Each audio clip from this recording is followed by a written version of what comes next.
Welcome back, game fans. Today, we're diving into the fascinating history of one of the most iconic video games of all time, Tetris. From its humble beginnings behind the Iron Curtain to becoming a global phenomenon, Tetris has captivated generations.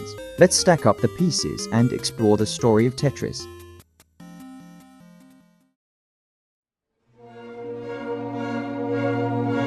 Our journey begins in 1984 in the Soviet Union, where Alexei Pajitnov, a computer scientist at the Soviet Academy of Sciences, created Tetris, inspired by his love for puzzles and a traditional game called pentominoes.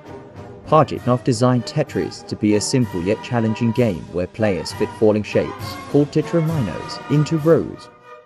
The first version of Tetris was developed for the Electronica 60, a Soviet computer. Despite the limited graphics and technology, the game quickly spread among Pajitnov's colleagues and beyond, becoming an instant hit in the Soviet Union.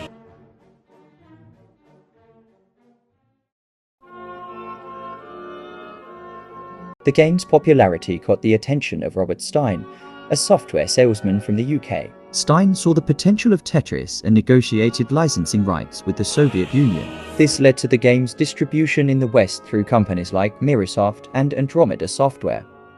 Tetris was soon ported to various platforms, including IBM PCs and the Commodore 64. Its simple yet addictive gameplay resonated with players worldwide, making it a commercial success. But this was just the beginning.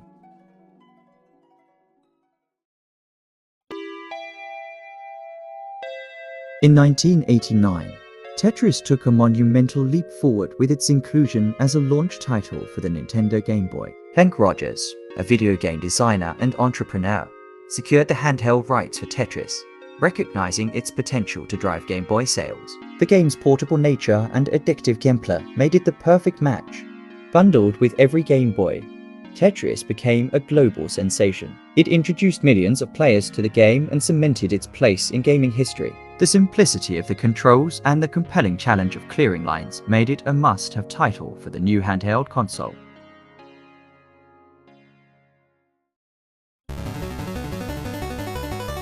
Behind the scenes, Tetris was at the center of intense legal battles over licensing rights. Multiple companies, including Atari and SEGA, claimed rights to distribute the game on various platforms. These disputes culminated in a series of legal battles throughout the late 1980s and early 1990s.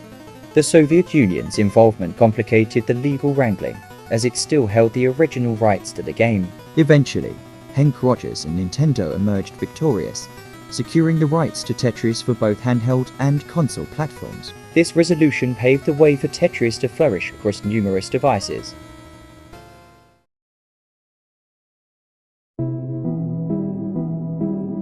As more games are being made, the classics are being forgotten. In the modern era, games are mostly knockoffs or just garbage. We are forgetting how great games were. So this video isn't just a recap, but also a gentle reminder for the future generations to keep playing games like Tetris and keep its legend on.